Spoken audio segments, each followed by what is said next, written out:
우리는 계속해서 사도행전의 말씀을 보아왔습니다.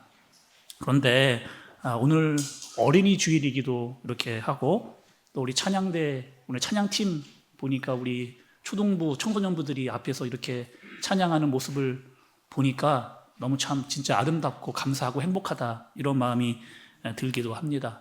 또 다음 주는 또 우리 어버이 주일이에요. 그래서 5월 달은 가정의 달이어서 이번 주와 다음 주는 우리 가족에 대한 말씀을 여러분께 좀 드려야 되겠다라고 하는 그런 마음을 저에게 주셨습니다. 먼저 여러분, 가족에 대해서 한번 생각을 좀 해볼게요. 여러분, 가족 이렇게 하면 어떤 의미로 나에게 다가오세요? 가족은 나에게 어떤 존재입니까? 먼저 가족이라고 불리는 사람들을 대상을 우리가 한번 지칭을 한번 해보죠. 뭐 할아버지, 할머니, 남편, 아내, 아들, 딸, 뭐 남편, 사위, 며느리, 또 뭐 손주, 뭐 이 정도. 물론 친척들도 뭐 가족이라고 하지만 우리가 보통 가족이라고 할 때는 이 정도의 규모를 가지고 우리가 가족이라고 이렇게 이야기를 합니다. 오늘 온 가족 예배니까 제가 한번 우리 초등부 친구들에게 질문을 좀 한번 해보겠습니다. 질문을 할 텐데 대답은 하지 마세요.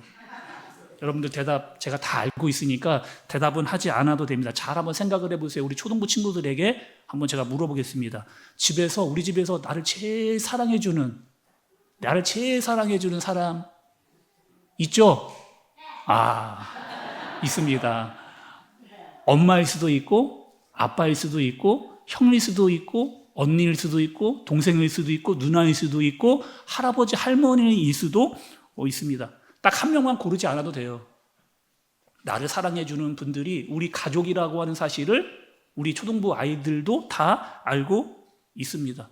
근데 참 신기하게 여러분, 참 사랑하는 가족들이 있는데 반대로 나랑 제일 많이 싸우는 사람도 누군가 생각을 해봤더니만 가족이에요. 제일 많이 싸우는 사람이 바로 가족입니다. 예를 들어볼게요. 아니, 내 동생이 내 말도 없이 내 학용품 가지고 자기 마음대로 막 쓰고 있을 때 우리 초등부 친구들 기분 나쁘잖아요. 아니, 왜 누가 내 학용품 가져갔어? 이렇게 이야기하고, 또 우리 청소년부 언니가 동생이 내 말랑 상의도 없이 내 옷을 가져다 입으면 그것도 기분이 아주 나쁩니다. 화가 나요. 또 엄마는 매일 나만 혼내는 것 같아요. 매일 엄마는 나만. 동생은 혼을 안 냅니다. 왜? 언니인 네가 참아라, 형인 네가 참아라, 누나니까 네가 참아라, 이렇게 이야기하면서 속이 상할 때가 많이 있죠. 아이들뿐만 아닌 것처럼 우리 장년부도 한번 생각을 해보겠습니다. 나를 가장 행복하게 해주는 사람이 누구예요? 여러분 한번 생각해 보세요. 나를 가장 행복하게 해준 사람이 가족입니다. 그런데 희한하게 또 나를 제일 속상하게 하는 사람도 생각해 보니까 가족이 참 여러분 이상하잖아요. 참 내가 많이 사랑하는데, 또 가족들도 나를 이해해 주는데, 또 제일 많이 싸우고 제일 많이 속상해하는 대상도 바로 누구다? 가족입니다. 예전에 여러분 이런 TV 프로가 있었어요. 어떤 이 가족에 대한 예능 프로그램 이런 게 있었습니다. 뭐 아빠 어디가, 뭐 이런 프로들 여러분 기억나세요? 아빠와 아들이 이렇게 여행을 가가지고 막 옥신각신 하기도 하고 막 이런 에피소드가 일어나는 막 그런 프로, 붕어빵, 뭐 식구들이 나와서 퀴즈 풀고 막 이렇게 해서 행복해하는 그런 프로, 엄마가 뭐길래, 뭐 여러 가지 이런 가족 프로그램들이 있어요. 그래서 그 가족 프로그램들을 보고 나면은 좀 힐링이 됩니다. 행복해하고 웃고 막 그렇게 뭐 이렇게 행복해하는 그런 가족의 모습을 보면서 나도 좀 이렇게 행복해지는 그런 느낌을 받을 때가 있죠. 요즘에 여러분 TV 프로 한번 생각해 보세요. 금쪽 같은 내 새끼, 또 뭐 이혼 승려 캠프 뭐 이런 것도 있더라고요. 또 이런 프로그램도 있습니다. 결혼 지옥. 이런, 여러분, 결혼이 지옥이다, 이렇게 이야기하는 프로그램. 여러분 딱 느낌이 오잖아요. 이 제목만 딱 들어도 이 프로그램이 이렇게 채널 돌리다가 한번 이렇게 지나가도 본 거예요. 어떤 딱 느낌이 있죠. 이 프로그램은 어떤 웃을 수 없는 프로그램입니다. 다 보면 웃을 수가 없어요. 그리고 보고 나도 뭔가 이렇게 행복하고 감사하고 뭐 위로가 되는 그런 내용이 아니고, 보고 나도 뭔가 이게 뭐가 찜찜한 그런 프로그램들이죠. 남편은 아내에게 지쳐 있어요. 아내는 남편에게 지쳐 있습니다.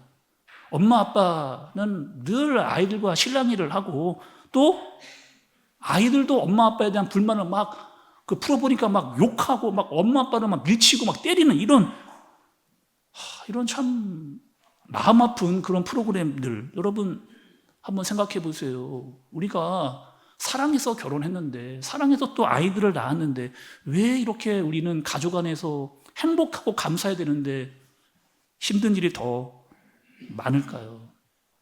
저는 또 목회하면서 이런 얘기도 참 많이 들었습니다. 목사님, 우리 남편은요, 참 밖에서는 너무 천사입니다. 너무 착해요. 항상 웃는 얼굴이에요. 그리고 다른 사람한테 얼마나 잘하는지 참. 그런데 집에만 들어오면은 이 돌변한다는 거예요, 남편이. 아주 묵뚝해지고 말 한마디도 안 하고 내가 말만 뭐 걸려고 하면은 이렇게 막 귀찮다는 표정으로 나를 대한다. 이런 얘기. 근데 여러분 잘 한번 생각을 해보세요. 그 남편의 모습이 뭐 이상하다면 이상할 수도 있는데 또 어떻게 보면 그럴 수도 있겠다. 이런 생각이 들어요. 왜 그렇게 되느냐? 집에 들어오면 남편이 마음을 그냥 풀어놓거든요. 편해지기 때문에. 이 정도 하면은 내 아내가 다 이해해 주겠지, 우리 애들이 이해해 주겠지라고 하는 그런 편하고 마음을 쫙 내려놓는 마음이 생기기 때문입니다. 남편이 편하고 아이들이 편하고 아내가 편하고 내가 이렇게 해도 우리 식구들은 나를 다 알아주겠지라고 하는 그런 마음을 가지고 있어요. 그런데 여러분 아주 중요한 사실이, 우리가 이 가족과 함께 살면서 아주 중요한, 가족이 평안하고 마음이 내려놓고 이런 것도 중요합니다. 그런데 편하다고 해서 우리 식구들에게 함부로 하는 것, 편하다는 것과 이 식구들에게 함부로 하는 것은 전혀 큰 차이를 가지고 있는 거죠. 예를 들어 볼게요, 여러분. 우리가 단골 식당에 갔다고 생각을 해보세요. 단골 식당에 식당 가서 그 사장님도 알고 거기서 일하시는 분들 내가 너무 잘 아면 너무 친하게 지내고 농담도 하고 얘기도 막 주고받고 밥도 맛있게 먹었어요. 아주 친합니다. 밥 맛있게 먹고 그들과 막 이야기를 하고, 여러분 친하다고 해서 밥 맛있게 먹고 나올 때 그 식당 주인에게 밥값 안 내고 나오면 여러분 그건 또 다른 얘기가 되는 거죠. 친하면 친할수록 더 잘하고, 친하면 친할수록 더 편하면 편한 관계일수록 더 예의를 지켜야 되는데, 편한 관계라고 이해하면서 무례하게 행동할 때 관계가 깨지기를 시작을 하는 거죠. 그 오은영 박사, 그 가족 관계 전문가, 뭐 TV에 많이 나오는 분 있잖아요. 그분이 이렇게 이야기를 하더라고요. 부모와 자식끼리 정말 심하게, 너무 심하다 할 정도로 싸우는 그 가정들의 특징이 있답니다. 여러분 어떤 특징이 있을까요? 너무 심해, 저 집은 저렇게까지 싸운다고 라고 하는 그 식구들의 가장 큰 특징이 있다는 거예요. 어떤 특징이 있을까요? 함부로 대하는 겁니다. 함부로 대하는 거. 남편이 아내를 함부로 대하고, 아내가 남편을 함부로 대하고, 부모가 자식을 함부로 대하고, 자식이 부모를 함부로 대하는, 편하다고 생각했는데 아무렇게나 막 그렇게 대하는, 그러면서 관계가 다 깨어진다는 거예요. 또 아주 세계적으로 유명한 그런 가족 심리학자가 있더라고요. 존 카트만이라고 하는 학자가 이런 발표를 했습니다. 자기가 40년 동안 3,000 그 쌍의 그 부부들을 연구를 했다는 거예요. 그 박사가. 그래서 그 연구 결과를 이렇게 냈습니다. 자기는 부부끼리 이야기하는 거, 부모와 자식끼리 이야기하는데 그 이야기하는 모습을 딱 3분만 관찰을 하면 이 가정이 어떤 가정인가가 바로 캐치가 된다는 거예요. 당신 왜 이래? 당신 왜 이래? 당신이 하는 건 늘 똑같아. 그리고 맨날 그 모양밖에는 못해. 나도 다 알고 있어. 안 되는 거 어떻게 하라는 거야? 당신이나 잘하지. 왜 항상 나한테만 뭐라고 그래? 라고 한 이런 얘기들, 여러분, 이런 얘기들 어디서 하는 거예요? 학교에서 이런 얘기 합니까? 직장에서, 사업장에서 이런 얘기 해요? 그런 얘기를 다 어디서 하는 거예요? 가정에서, 집에서. 남편이 아내에게, 아내가 남편에게, 부모가 자녀들에게 너무 심하게 함부로 이야기하는 경우들이 너무 많다. 그 박사가 이렇게 이야기하더라고요. 친한 관계일수록 조심하지 않는다는 거예요. 친한 관계면 더 조심해야 되는데 친한 관계일수록 조심하지 않다 보니까 가족들끼리 갈등이 생긴다. 갈등이 생길 수 있다는 거예요. 모든 가정은 다 어느 정도의 갈등이 있다는 거예요. 크고 작고의 문제인데 모든 가정은 다 갈등이 있는데 그 갈등을 어떻게 풀어가느냐, 그 가정의 갈등을 어떻게 풀어나느냐가 아주 중요하다라고 그 박사는 그렇게 이야기를 합니다. 자, 이거는 지금 우리 사회가 어떻게 돌아가는지, 가정들이 어떻게 돌아가는지를 봤다면 다시 말씀을 좀 돌아와 볼게요. 여러분, 오늘 말씀을 좀 다시 보겠습니다. 고린도전서 13장 4절의 말씀. 사랑은 오래 참고, 사랑은 온유하며, 시기하지 아니하며, 사랑은 자랑하지 아니하며, 교만하지 아니하며. 여러분, 이 말씀 모르시는 분 계세요? 교회 다니면서 이 말씀 여러분 모르시는 분 있습니까? 고린도 13장 하면 딱 떠오르는 것. 고린도 13장은 무슨 장이다? 사랑장이에요. 그래서 여러분 오늘 말씀 4절에 보니까 계속 사랑은 계속해서 반복을 하면서 사랑에 대해서 강조를 하고 있습니다. 그런데 여러분, 우리가 자주 봐왔던 그 말씀인데 우리가 쉽게 놓칠 수 있는 부분이 오늘 말씀에 등장하고 있어요. 왜 말씀은 사랑에 대해서 이야기하면서 가장 먼저 사랑에 대해서 이야기하면서 오래 참고를 이야기했을까? 왜 사랑을 이야기하면서 오래 참고를 이야기했을까? 여러분, 이렇게 생각해 보세요. 온유가 먼저 나올 수 있잖아요. 사랑은 온유하며, 사랑은 오래 참고, 이렇게 갈 수도 있잖아요. 또 사랑은 시기하지 아니하며, 사랑은 자랑하지 아니하며, 사랑은 교만하지 아니. 다른 것들이 얼마든지 맨 앞에 사랑은 이라고 시작하면서 나올 수 있는데 왜 가장 먼저 이 오래 참고, 왜 가장 먼저 이 오래 참고가 사랑을 이야기하면서 제일 먼저 나왔을까? 첫 번째 이유는요, 중요하기 때문입니다. 두 번째 이유는요, 사람들이 사랑한다고 이야기하면서 오래 참지 않는 거죠. 사랑한다고 이야기하면서 오래 참지 않는다는 거예요. 여러분, 이 지금 사랑이라고 하는 단어, 이 오래 참고, 사랑은 오래 참고, 이 오래 참고에 대한 헬라어 단어를 제가 한번 좀 찾아봤어요. 이런 단어가 있어요. 마크로디메이라고 하는 뜻입니다. 마크로디메이라고 하는 헬라어. 근데 여러분, 이 단어를 조금 더 깊게 들어가 봐야 돼요. 여기서 여러분, 이 마크로라고 하는 뜻은 이런 뜻이에요. 길다, 오래, 멀다, 이런 뜻을 가지고 있어요. 오래 참고의 마크로디메이의 마크로라고 하는 뜻은 길다, 오래, 멀다, 이런 뜻을 가지고 있어요. 뒤에 이 디메이라고 하는 뜻은 감정, 격정, 분노, 이런 뜻을 가지고 있습니다. 합쳐보면 어떤 뜻이에요? 분노를 멀리한다는 뜻입니다. 감정을 길게 늘어뜨린다, 이런 뜻을 가지고 있어요. 사람은 다 감정이 있습니다. 여러분, 다 감정 있으시지 않아요? 어떨 때는 행복하고, 어떨 때는 기쁘고, 어떨 때는 감사하고, 어떨 때는 행복하다. 그런데 반대로 우리의 감정이 이럴 때도 있어요. 화가 날 때가 있고, 억울할 때가 있고, 속이 엄청 상할 때가 있고. 그런데 특별히 마크로디메이라고 하는 뜻은 내가 화가 많이 났을 때, 내가 이 분노가 막 끌어오를 때, 이 분노를 함부로 터뜨리지 말라는 거예요. 특히 누구에게? 이 내가 화가 나고 속상할 때 막 올라오는 이 기분을 함부로 막 터뜨리지 말라는 거예요. 특히 누구에게? 내가 사랑한다고 말하는 사람에게, 내가 가까이 하고 있는 사람들에게, 나를 잘 이해해 줄 거라고 생각하는 사람들에게 막 이 분노를 표출하지 말라는 겁니다. 하물며 하나님께서도 우리를 이렇게 대하지 않으셨어요.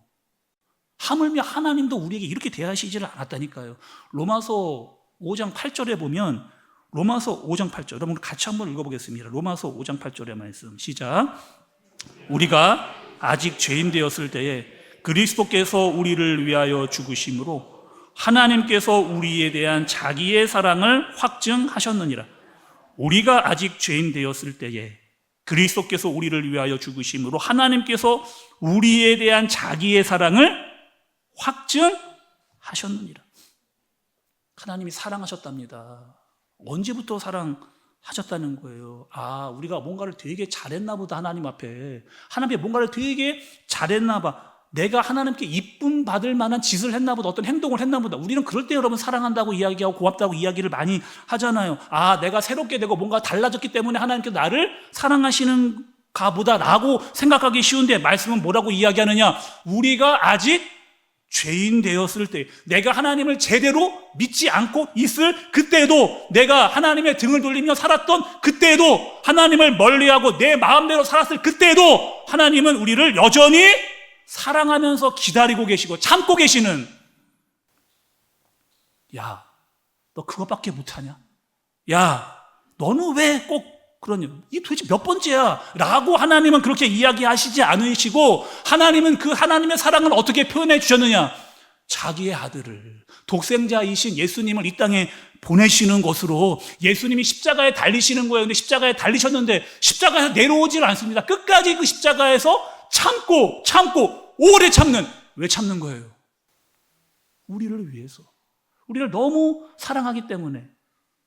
충분히 그 십자가에서 내려오실 수 있는 분이 내려오시지 않고 끝까지 우리를 위해서 오래 참으시는 모습을 사랑으로 보여주시는 겁니다. 하늘을 두루마리 삼고 바다를 먹물 삼아도 한없는 하나님의 사랑 다 기록할 수 없도다. 하나님의 크신 사랑 그 어찌 다 쓸까? 저 하늘 높이 쌓아도 채우지 못하리. 그 크신 하나님의 사랑 말로 다 형용 못하네.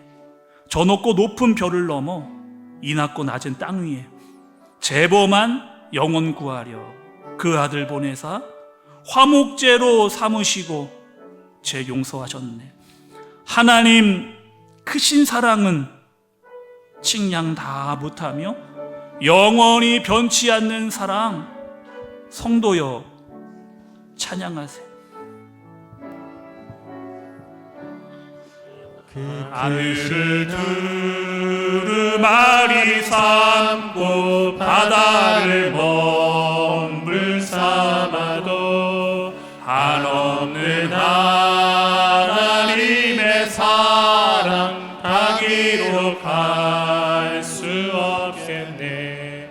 하나님의 크신 사랑 그 어찌 다 쓸까? 저 하늘 높이 쌓아도 채우지 못 하늘을 두루마리 삼고 바다를 하늘을 두루마리 삼고 바다를 먹물 삼아도 한없는 하나님의 사랑 다 기록할 수 없겠네. 하나님의 크신 사랑 그 어찌 다 쓸까? 저 하늘 높이 쌓아도 채우지 못하리. 하나님 크신 사랑을 측량 다 못하네. 영원히 변치 않는 사랑 성도여 찬양. 그 크신 하나님의 사랑 그 크신 하나님의 사랑 말로 다 형용 못하네. 저 높고 높은 별을 넘어 이 낮고 낮은 땅 위에 죄범한 영혼 구하려 그 아들 보내사 화목제를 삼으시고 죄 용서하. 하나님 크신 사랑 하나님 크신 사랑을 측량 다 못하네. 영원히 변치 않는 그분의 사랑 변치 않는 사랑 성도 하나님 크신 찬양하세. 하나님 크신 사랑을 측량 다 못하네. 영원히 변치 않는 사랑 성도여 우리 다시 한번 하나님 하나님 크신 사랑을 측량 다 못하네. 영원히 변치 않는 사랑 성도여 찬양하세. 여러분 오늘 말씀을 들으시면서 사랑은 어떻게 하라고요? 오래 참으라. 사랑은 오래 참으라. 목사님 알겠습니다. 오래 저도 참고 싶어요. 잘 안 됩니다. 참고 싶은데 잘 안 돼요. 내 기분만 나쁘면, 내가 속이 상하면, 내가 화가 나면, 내가 분노가 올라오면 내 말이 막 툭 튀어나오고 내 행동이 툭 튀어나오는, 입 꽉 깨물고 참고 싶은데 참기 어려울 때가 많습니다. 물론 여러분 한두 번은 되겠죠. 내 힘으로 내 어떤 이 감정을 억누르는 거 한두 번은 되죠. 그러나 계속 유지하기가 어떻게 해야 돼? 어떻게 해야 이 사랑을 오래 참을 수 있을까? 말씀은 우리에게 이렇게 알려주십니다. 갈라디아서 5장 22절과 23절의 말씀. 갈라디아서 5장 22절과 23절의 말씀. 오직 성령의 열매는 사랑과 희락과 화평과 오래 참음과 자비와 양성과 충성과 온유와 절제니 이 같은 것을 금지할 법이 없느니라. 여러분, 성령의 열매를 잘 보세요. 이 사랑의 열매 가운데 오늘 말씀과 관련되는 두 가지 아주 중요한 열매가 있습니다. 그 열매가 뭐예요? 사랑입니다. 또 한 가지 열매는 뭐예요? 오래 참음이에요. 아무리 내가 오래 참고 한두 번 참을 수 있지만 그 오래 참음이 오래 가지 않는 이유는 내 안이 성령 충만하지 않기 때문에. 내가 성령 충만하면 누구도 사랑할 수 있고, 내가 성령 충만하면 오래 참을 수 있는 열매가 나를 통해 드러나게 되는 겁니다. 제가 또 예를 한번 들어볼게요. 여러분, 사과나무가 있어요. 사과나무가 있습니다. 사과나무가 가을에 사과가 잘 열리려면 어떻게 해야 될까요? 사과나무가 사과를 잘 맺으려면, 열매를 잘 맺으려면 어떻게 해야 돼요? 뿌리가 땅속 깊이 들어가야 됩니다. 땅속 깊이 들어가서 물을 쫙 빨아 올려야만 제때에 사과 열매를 맺을 수가 있어요. 우리의 마음이 여러분 건강해야 돼요. 우리의 마음이 건강하고 하나님의 말씀을 하나님을 향한 기도를 쫙 빨아 올리면 사과 나무에 꽃이 피고 열매가 맺히듯이 우리의 건강한 마음에 말씀과 기도가 들어와 그것이 충만하게 되고 정말 성령 충만을 간절히 사모하게 될 때 우리를 통하여 사랑이 드러나고 오래 참음이 자연스럽게 드러나게 되는 겁니다. 오늘 여러분 말씀을 들으시면서 혹시 이런 분들 있잖아요. 오늘 가족에 대한 말씀을 듣고 있는데, 목사님 저는 가족이 없는데요. 저는 혼자 교회에 나오는데요. 어떤 분은 남편이 없어요. 아내가 없습니다. 아이들이 없어요. 할아버지 할머니 없습니다. 손주 없습니다. 그런 분들도 계시잖아요. 그런 분들에게도 예수님은 이렇게 이야기하셨습니다. 마태복음으로 가볼게요. 마태복음 12장 50절의 말씀입니다. 마태복음 12장 50절의 말씀 제가 읽어볼게요. 누구든지 하늘에 계신 내 아버지의 뜻대로 하는 자가 내 형제요 자매요 어머니이니라 하시더라. 누구든지 하늘에 계신 내 아버지의 뜻대로 하는 자가 내 형제요 자매요 어머니이니라 하시더라. 우리 집에 있는 식구들도 가족이에요. 중요한 가족들입니다. 그런데 우리에게 아주 중요한 가족들을 예수님께서 주셨습니다. 여러분, 그 가족들이 누구예요? 이 가족들이 누구예요? 하늘에 계신 내 아버지의 뜻대로 살아가는 사람들, 믿음을 가지고 정말 하나님의 말씀대로 살아가려고 하는 사람들, 이곳에 모여서 하나님을 아버지라고 부르고 예수님의 한 피 받아 예수님을 구주라고 부르면서 내 안에 성령 하나님을 모시고 살아가는 그 사람들을 예수님 뭐라고 이야기하셨느냐? 내 형제요 자매요 내 어머니, 영적인 가족으로 만들어 주셨습니다.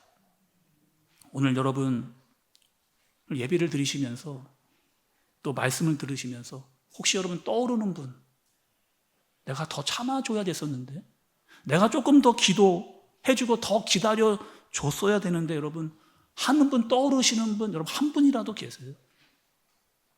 그렇다면 나는 그분을 사랑하고 있는 겁니다. 그리고 오늘 여러분 이 예배의 시간에 우리 이렇게 말씀을 기도로 마치면 좋을 것 같아요.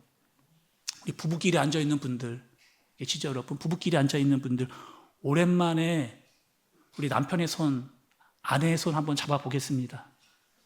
또 우리 자녀들이 옆에 있다. 우리 자녀들의 손도 좀 잡아볼게요. 할아버지, 할머니 있으신 분들 손 잡아보세요. 또 우리 옆에 있는 분들, 우리 영적인 가족이니까 이성끼리는 안 됩니다. 이성끼리는 안 돼. 옆에 있는 분이 동성이다. 여러분 용기 내서 한번 손을 좀 이렇게 잡아보세요. 우리 영적인 우리 가족으로 하나님, 제가 더 우리 식구들을 더 사랑하게, 더 기다려주게, 더 오래 참게, 더 품어주게, 그리고 나부터 정말 성령 충만하게. 그리고 잊지 말아야 돼. 오늘 어린이 주일이잖아요.